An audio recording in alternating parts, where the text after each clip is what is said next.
তো ভাই অনেকদিন পর স্কুলে আসলাম, বন্ধুরা বলতেছে সাহেব নতুন ম্যাম আসছে। তো আমি দেখতে গেলাম, ভাই যেই সুন্দর দেখাই আমি ক্রাশ খেয়ে গেছি পুরা। আমার তো ভাই আরে লাগবোই। তো ভাই যেমনি হোক ম্যামের নাম্বারটা নিলাম, নিয়ে বাসায় গিয়ে রাতে SMS দিলাম। তো ভাই কিছুদিন কথা বলার পর ম্যাম রে বইলা দিছি, ম্যাম আপনারা অনেক ভালো লাগে আমার। আমি তো ভাই মনে মনে খুব ভয় পাইতাছিলাম, না জানি ম্যাম আমারে কট দিয়া দেয়। পরে ভাই 1 ঘন্টা পর রিপ্লাই আসলো, আচ্ছা ঠিক আছে বাট এই কথাটা তুমি কাউরে বলবা না। আমি তো ভাই শুই না অবাক, কি রে ভাই ম্যাম রাজি হয়ে গেল। এখন ম্যাম যেহেতু রাজি হয়ে গেছে, এই বাসায় বইলা স্যারের কাছে প্রাইভেট বাতিল কইরা ম্যামের কাছে প্রাইভেট নিলাম। ভাবলাম জমায়া প্রেম করবো। রুমে গিয়া বই খাতা নিয়ে বসলাম, দেখায় দেখি পাশের রুম থেকে আম্মু আম্মু বলে ডাকতেছে। পরে দেখি ম্যাম বলতাছে আমি যাইতে পারবো না, তুই এদিকে আয়। পরে উকি মেরে মেয়েটারে দেখে আমি অবাক, কি রে ভাই ম্যামের এত বড় মেয়ে আছে, তাও এত সুন্দর। এখন ভাই ম্যাম তুই এত ম্যামের মেয়েরে পছন্দ হয়ে গেল আমার। তো ওই দিনই ম্যামের মেয়েরও নাম্বার টাম্বার দিলাম। তো ভাই ওরেও কোন রকম পড়াইলাম, এমন করে প্রায় 6 মাস একসাথে প্রেম করলাম দুইটার লগে। তো ম্যামের মেয়ের নাম ছিল নুসরাত। তো সেই দিন ভিডিও কল দিয়া বলতাছিলাম নুসরাত সামনে আসো না, যা তোমারে দেখা যাইতেছে না। পরে দেখি ভাই ম্যাম আসছে, এখন তো ভাই ধরা খেয়ে গেছি।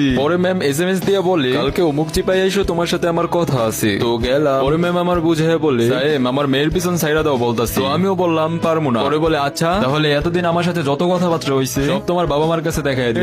কি কয় এগুলা? আচ্ছা আজকে ব্রেকআপ করে দিমুনি। পরে নুসরাতে ডাকলাম, পরে ওরে বললাম আমি তোমার সাথে আর সম্পর্ক রাখতে পারবো না, আজকে থেকে আমাদের ব্রেকআপ। পরে ওই বলে সাহেব আমি তোমাকে ছাড়া বাঁচবো না, প্লিজ তুমি আমার এই সাইডা যাইও না। আমিও বইলা দিলাম সরি। পরে ওই বলে তুমি যদি আমার সাথে ব্রেকআপ করো, তোমার ওই কালা পাখির পি আর একতারা বাজানের ভিডিও সব আমি স্কুলে ভাইরাল করে দিব। আরে কপাল কি কয় এগুলা? এদিকে ওর মাই আমারে ব্ল্যাকমেল করে, এখন আবার ওইও শুরু করছে। কি মাইন গেছে ভাই বললাম আমি।